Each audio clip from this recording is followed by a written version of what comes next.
ERi-TV news broadcast crew and I, Delit Sahaya, are now ready for your daily news briefing at 10:30 local time. But first, let us catch up with the major headlines. Eritrea First Congress of YPFDJ organization held in South Sudan. Diaspora National celebrates Independence Day anniversary.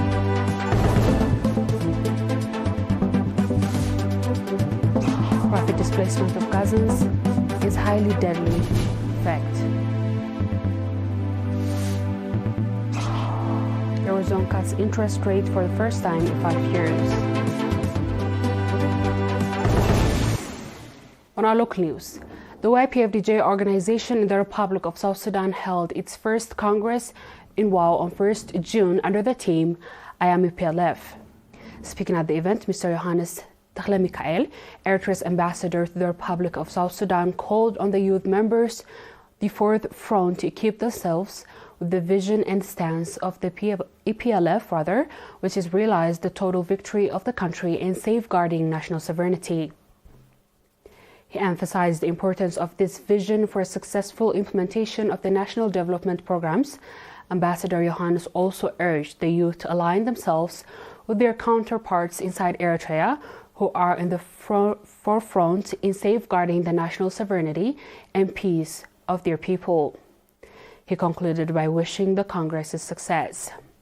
Mr. Ramadan Ahmedin, head of the Public and Community Affairs at the Eritrean Embassy, noted that Eritrean diaspora youth organized in the national organizations have been actively participating in countering external hostiles against their country and in presenting the true picture of Eritrea. He also called on the youth to equip themselves with the necessary knowledge and skills to play a significant role in the national affairs. The Congress elected a new executive committee and expressed its readiness to strengthen organizational capacity and participation in the national affairs. Nationals in South Sudan and Kenya have enthusiastically celebrated the 33rd Independence Day anniversary under the theme Peace Anchored on Resilience.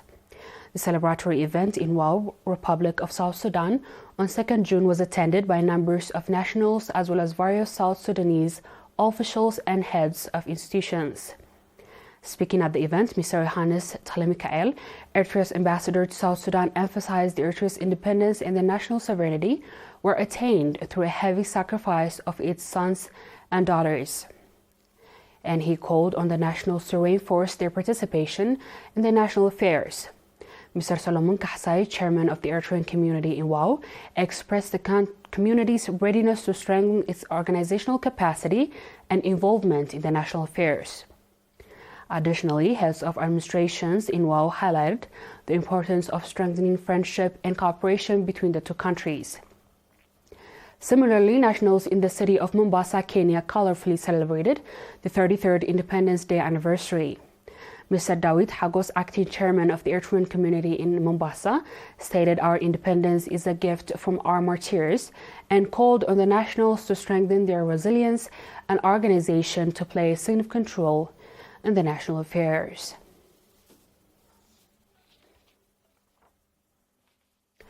The 11th Festival of Ad-Ayeh College of Business and Social Science concluded on 1st and 2nd June. The festival was organized in cooperation with the National Union of Eritrean Youth and Students branch of the Higher Education Institutions and Ad-Ayeh College of Business and Social Science. According to the report presented, the festival concluded sports, cultural programs, photo and material exhibition, innovation and creativity exhibition, cultural and modern fashion show, general knowledge competitions, seminars, and other activities. Dr. Estefanos Hailemariam, Dean of the College, highlighted the importance of the youth equipped with the necessary knowledge and skills in the national building process and called for integrated efforts to this effect. Dr.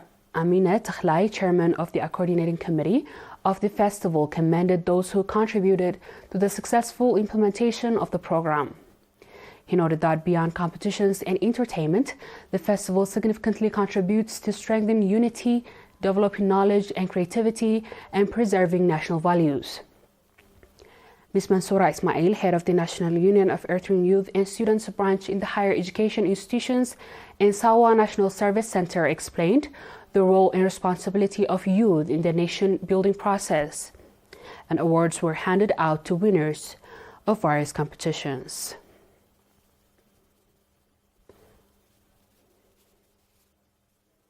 The viewers will be back with the international news shortly.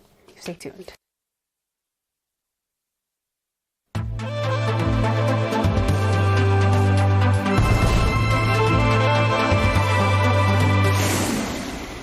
Welcome back.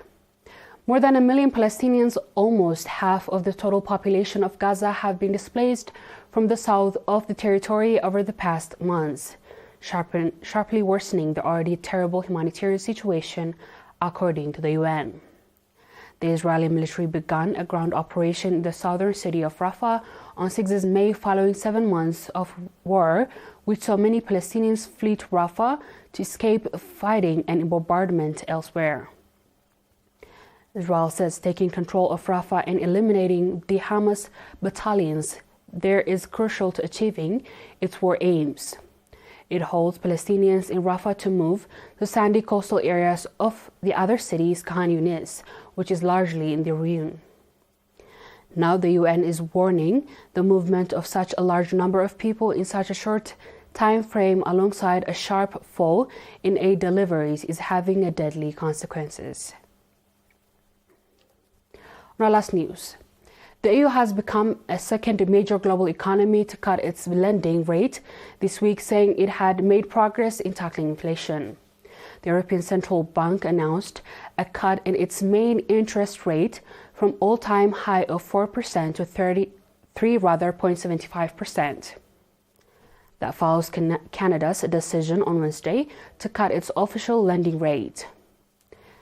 The ECB's moves came as voters in the head of polls of the EU-wide election over the next 4 days, which is the outcome of expected to reflect people's unhappiness over the cost of living pressures.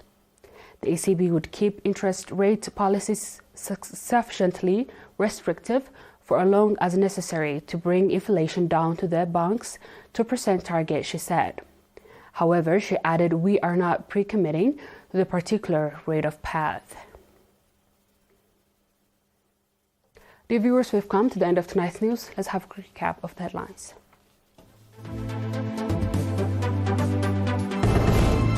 First Congress of YPFDJ organizations held in South Sudan. Diaspora National celebrates Independence Day anniversary.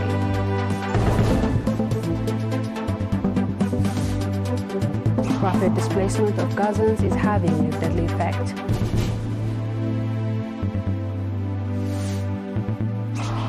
Eurozone cuts interest rate for the first time in 5 years. That wraps up our stories for tonight. Thanks for watching and have a good night.